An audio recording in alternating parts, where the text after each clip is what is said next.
Subscribe कीजिए हमारे channel को और बेल आइकन को दबाइए हमारी लेटेस्ट वीडियो सबसे पहले देखने के लिए। अस्सलामु अलैकुम व रहमतुल्लाहि व बरकातुहू। हज़रात, ये माह रमज़ानुल मुबारक का मग़फ़िरत का अशरा चल रहा है,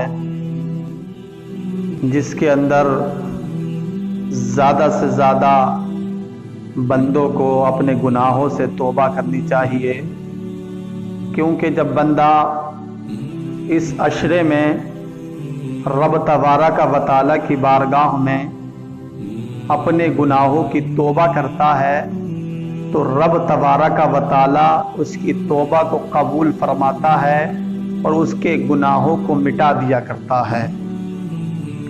बड़ा ही अज़मत वाला महीना माह रमज़ानुल मुबारक अपनी दामनों में बरकतें रहमतें लेकर नाजिल हो चुका है। अब कुछ दिनों में ये माह रमज़ानुल मुबारक हमसे रुखसत होने वाला है। तो मेरे दोस्तों, इस महीने के रुखसत होने से पहले पहले अपने गुनाहों से तौबा कर लो, ताकि रब तबारक व तआला इस मुबारक महीने में हमसे राज़ी हो जाए और हमारे गुनाहों को माफ़ फरमा दे। क्योंकि इस महीने की इतनी बरकत है, इतनी फजीलत है कि बंदा एक नेकी करता है तो रब तबारक व तआला उस एक नेकी के सबब 70 नेकियों का सवाब उसे अता फरमाता है। 1 रुपया रब तबारक व तआला की बारगाह में बंदा देता है। इस मुबारक अज़मत वाले महीने के अंदर 1 रुपया रब तबारक व तआला की बारगाह में बंदा खर्च करता है तो रब तबारक व तआला 70 रुपये अपनी बारगाह में खर्च करने का सवाब अता फरमाता है। बंदा नफली इबादत करता है तो रब तबारक व तआला उसका सवाब फ़र्ज़ों की बराबर अता फरमाता है। जो फ़र्ज़ नमाज अदा करता है तो रब तबारक व तआला उसका सवाब 70 गुना बढ़ा देता है। कितना अज़मत वाला महीना, कितनी बरकत वाला महीना है। मेरे दोस्तों, इस महीने के अंदर ज़्यादा से ज़्यादा रब तबारक व तआला की इबादत करो। इस महीने के अंदर कोताही ना करनी चाहिए मेरे दोस्तों, क्योंकि ये महीना साल में 1 मरतबा आता है और रब तबारक व तआला इस महीने के अंदर बंदे को बख्श देता है, उसकी बख्शिश और मग़फ़िरत फरमा देता है। इस महीने के अंदर ज़्यादा से ज़्यादा खर्च करना चाहिए, लोगों को गरीबों पर ज़्यादा से ज़्यादा खर्च करना चाहिए। और मेरे दोस्तों, इस वक्त वैसे भी हालात बड़े गंभीर चल रहे हैं, लॉकडाउन चल रहा है। जो लोग परेशान नज़र आ रहे हैं, गरीब हैं, जिनके पास पहनने के लिए कपड़े नहीं हैं, तो उनका भी ख्याल रखा जाए। मेरे दोस्तों, इतना बरकत वाला अज़मत वाला महीना है कि 1 रुपया इंसान खर्च करेगा तो उसका सवाब 70 रुपये खर्च करने का मिलेगा। तो मेरे दोस्तों, गरीबों का भी ख़ास करके इस महीने के अंदर ख्याल रखना चाहिए। इसीलिए हमारे ऊपर जो है वो फ़ितरा जो है वाजिब करार दिया गया है, ताकि गरीबों के लिए इसके अंदर खाने पीने का सामान हो जाए। इसलिए हमारे ऊपर सदक़े फ़ितर वाजिब करा गया है।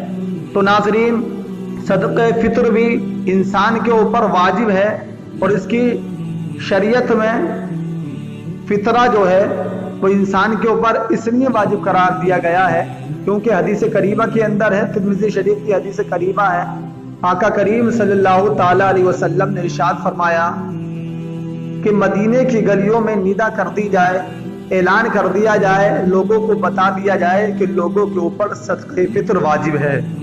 और इब्ने माजा की हदीस करीमा है कि हज़रत इब्ने अब्बास रज़ी अल्लाह ताला अन्हु इस सदक़े फ़ितर की हिकमत बयान करते हुए फरमाते हैं कि नबी करीम सल्लल्लाहु ताला अलैहि वसल्लम ने सदक़े फ़ितर को वाजिब करार दिया, ताकि दौरान रोज़ा जो कमी हो गई हो या कोताही हो गई हो या ज़बान से जो कोई बेहुदा कलमात निकल गए हो तो वो उसका कफ़ारा हो जाए।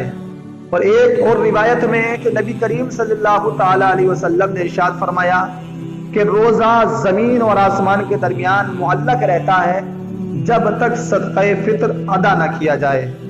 تو ناظرین، اس سے معلوم ہوا کہ یہ صدقہ فطر ہمارے اوپر واجب ہے اور شریعت نے یہ ہمارے اوپر لازم قرار دیا ہے۔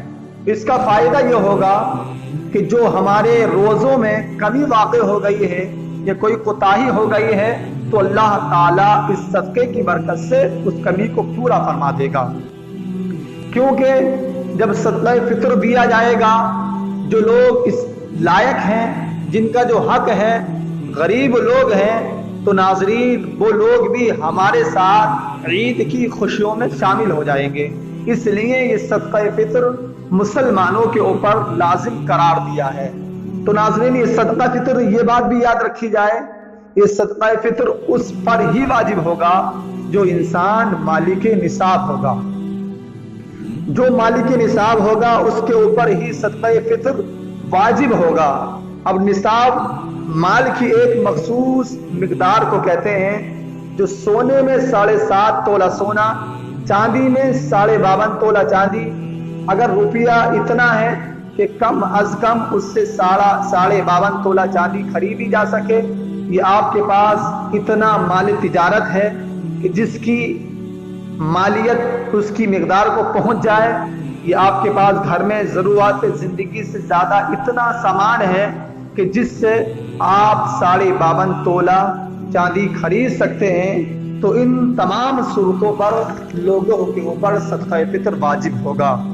لیکن یہ وجوب کا معاملہ ہے، کہنے کا مطلب ہرگز یہ نہیں ہے کہ جس پر صدقہ فطر واجب ہے وہی ادا کر سکتا ہے، جس کے اوپر واجب نہیں ہے وہ نہیں ادا کر سکتا۔ نہیں، وہ بھی کر سکتا ہے اور کرنا چاہیے، ہر شخص کو ادا کرنا چاہیے، لیکن جو مالک نصاب ہے اس کے اوپر صدقہ فطر ادا کرنا واجب ہے۔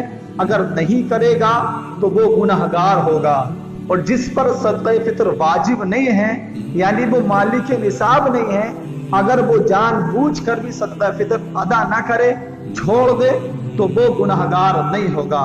لیکن سب کو ادا کرنا چاہیے، کیونکہ نبی کریم صلی اللہ تعالی علیہ وسلم نے جو فرمایا کہ صدقہ فطر جو ہے وہ روزوں میں جو کوتاہی وغیرہ ہو جاتی ہے اس کو پورا کرتا ہے، تو یہ غریب کے لیے بھی ہے اور امیر کے لیے بھی ہے۔ اس کے روزوں میں جو کوتاہی ہوگی تو اس کی بھی پوری ہوگی، اور جو امیر ہیں ان کے روزوں میں بھی جو کوتاہی ہوگی ان کو بھی اللہ رب العزت اس صدقہ فطر کے سبب پورا فرما دے گا۔ اس بات کا بھی خیال رکھنا چاہیے کہ صدقہ فطر کی ادائیگی کا وقت کیا ہے۔ تو ناظرین، جس شخص نے عید کی فجر پالی، یعنی صدقہ فطر کی کس کے اوپر واجب ہوگا؟